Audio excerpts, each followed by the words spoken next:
Glasvezelnet Venray in ontwikkeling. Project Streetwise op Toverbal. Het is vandaag 21 februari. Dit is het Pelamaasjournaal. In verband met de jaarlijkse carnavalsactiviteiten op het Schouwburg en Henseniusplein zijn alle rijbanen en fietspaden op die pleinen van dinsdag 25 februari tot en met donderdag 6 maart voor alle bestuurders afgesloten. Tijdens de optochten zijn in verband met de veiligheid van toeschouwers en deelnemers diverse wegen voor alle bestuurders afgesloten. Afsluitingen en omleidingen zijn waar mogelijk door borden aangegeven. Daarnaast begeleiden wettelijke verplichte verkeersregelaars de optochten. Snelheid, vrijheid, blijheid. Onder die noemer presenteerde de werkgroep Glasvezel Venray de uitkomsten van het haalbaarheidsonderzoek in het kader van glasvezel voor iedereen. In 2015 ligt voor alle woningen en bedrijven in de gemeente Venray een glasvezelnetwerk binnen bereik.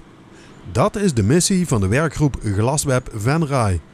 Toch is die weg nog langer dan men door deze uitspraak zou kunnen denken. Het is wel 100% zeker dat er glasvezel komt. Want wij gaan het doen en wij gaan ervoor en wij zeggen nou nergens meer nee op. Dus wij gaan het wel doen. Dus 100% zeker dat het komt.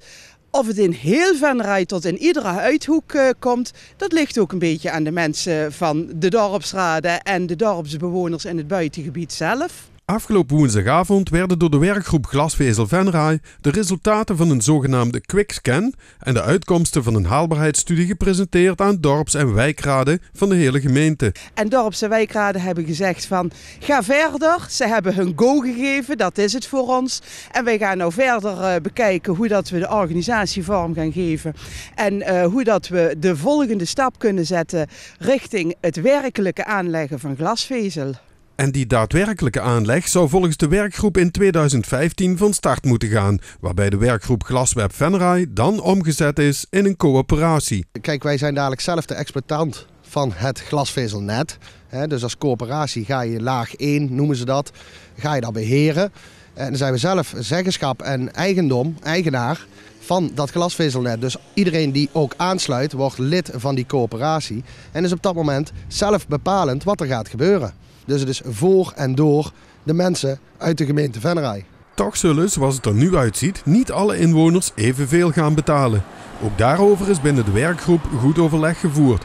We hebben heel erg gekeken naar solidariteit. Dat was ook een van de opdrachten vanuit de quickscan.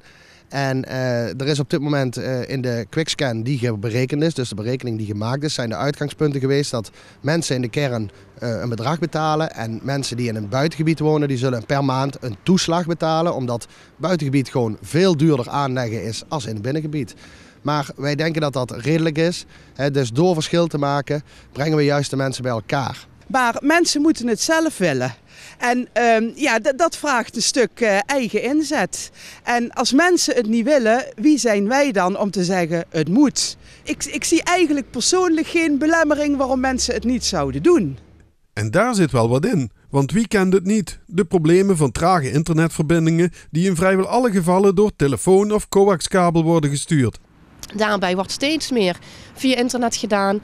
Denk daarbij aan met foto's versturen via de mail, geluidsbestanden via de mail, het social media, de Facebook, de Twitter wat steeds meer gedaan wordt. Men ervaart ook op het moment dat er in een huishouden meerdere personen tegelijk op het internet zitten, dat het internet royaal trager wordt.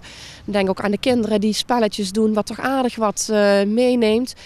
Ja, dan is de coax gewoon echt te traag. Dus waar wij nu voor gaan, dat is dit. Het ziet er ook meteen degelijker uit.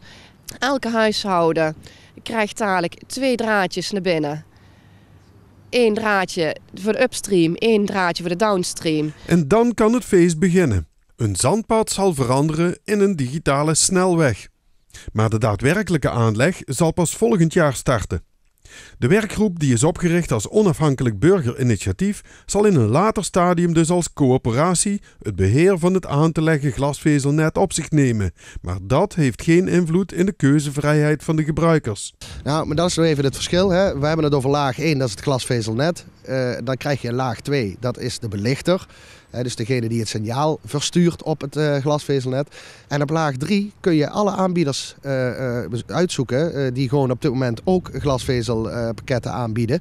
Dus daar bepaalt straks, alle leden van de coöperatie kunnen zelf bepalen wie de providers, zo worden die genoemd, wie zij willen hebben op het net. En dat kan zowel de nationale providers zijn, die we allemaal kennen, als mede ook de lokale providers. En met name ook voor die laatste is dat wel heel erg belangrijk. Want ja, die zullen anders met nationale partijen moeten gaan onderhandelen om überhaupt er maar op te komen. En dan is de kans kleiner. Hè? We hebben heel duidelijk gesteld dat juist ook lokale initiatieven een kans moeten krijgen op dat glasvezelnet. Dus dat maakt het ook nog in ieder geval ook op die wijze nog breder gedragen. Kortom, snelheid en vrijheid? Snelheid en vrijheid, dat is precies de goede woorden. Moedercentrum Eva viert op 8 maart van 1 tot 4 uur de Internationale Vrouwendag in de foyer van de Schouwburg. Omdat de voorbereidingen voor de gemeenteraadsverkiezingen dan volop bezig zijn, staat deze middag in het teken van de verkiezingen. De politieke partijen die actief zijn in Venray geven een presentatie over hun partijprogramma, met speciale aandacht voor de rol van de vrouw in de Nederlandse samenleving. Van elke partij zijn enkele vrouwelijke kandidaatsraadsleden aanwezig. Internationale Vrouwendag wordt al sinds 1978 jaarlijks op 8 maart wereldwijd gevierd. Op maandag 24 februari maken de kinderen van de cursus Muziek Express een polonaise door het hoofdgebouw van Kunstencentrum Jeruzalem in Venray. De kinderen gaan in carnavalskleding met een passend carnavalslied met de docent langs de verschillende lokalen om erachter te komen welke muziekinstrumenten er allemaal zijn. Zo krijgen ze op een leuke manier een goede indruk hoe je op een bepaald muziekinstrument moet spelen, hoe de lessen gaan en hoe de instrumenten klinken. Zingend en spelend kloppen zij bij ieder lokaal aan en maken zij onder andere kennis met de slaginstrumenten, trompet, accordeon, altblokfluit, cello, keyboard, gitaar, piano en nog veel meer. Op de blokfluit hebben de kinderen de afgelopen weken zelf leuke liedjes in verschillende stijlen en met mooie instrumentale begeleiding gespeeld, zoals een tango, een Iers lied, maar ook een mars met op de achtergrond prachtige blaasinstrumenten. De instrumentenpolonaise begint om 4 uur en duurt tot 5:30. Vanochtend stond de les op basisschool De Toverbal in het teken van verkeer. De basisschool werkt met kernconcepten. Dit is een projectmatige aanpak om kinderen te laten beleven en hun natuurlijke drang tot ontdekken te prikkelen. Het kernconcept Macht en Regels stond afgelopen periode in het kader van verkeer. Vandaag werd het kernconcept met het project Streetwise op een bijzondere manier afgesloten. Ja, het project Streetwise is een onderwijsprogramma van de ANWB. En met 4 verschillende workshops worden kinderen met allerlei oefeningen kennis gemaakt met de echte praktijk. En instructeurs van... Kinderen hebben er zin in, dat is duidelijk. Instructeurs van de ANWB die komen die verschillende workshops vanmorgen bij ons op school geven. En het heeft te maken met remafstanden van de auto's, veiligheid op de fiets, het inschatten van verkeerssituaties. En er is ook een oogtest die wij zelf met kinderen kunnen afnemen, omdat ogen natuurlijk heel belangrijk zijn in het verkeer. Wat ze ervan leren is dat toch praktijksituaties op een spelende manier worden nagebootst.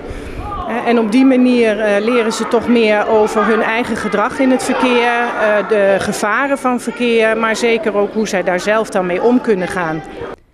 Het idee achter het werken met kernconcepten is dat de leerlingen het meeste leren als ze zelf betrokken zijn. Hierdoor wordt het leren nadenken, communiceren en samenwerken bevorderd. Buiten dat deze schooldag ontzettend leerzaam is, hebben de leerlingen er ook veel plezier in. Want we leren ook heel veel. En wat leer je zoal? Ja, hoe je met het verkeer om moet gaan en zo. En niet te ver en niet langs de rand lopen zodat je niet gaat vallen en anderen uit kunt komen. Ik vond het leukste toen we moesten rennen en die testjes doen. Dat was ook heel leuk. En hoe vind je dat dan om in die auto te zitten? Is dat spannend? Ja, heel spannend.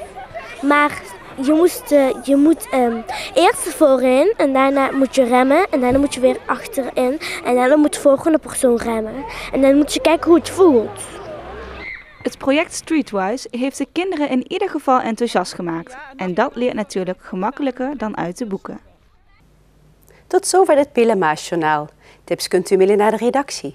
Deze uitzending wordt herhaald tot en met zaterdag 6 uur 's avonds. Morgenavond kunt u kijken naar een herhaling van De Geheimen van. Weer of geen weer, bij ons is het altijd vakantieweer. Vannacht is er een kleine kans op een bui en wordt het zo'n 3 graden. In de ochtend en middag neemt de kans op een bui toe. Bij lange zonnige perioden stijgt de temperatuur naar 9 graden. Zondag blijft het droog en stijgt het kwik naar circa 12 graden. Ik wens u een heel fijn weekend en graag tot maandag.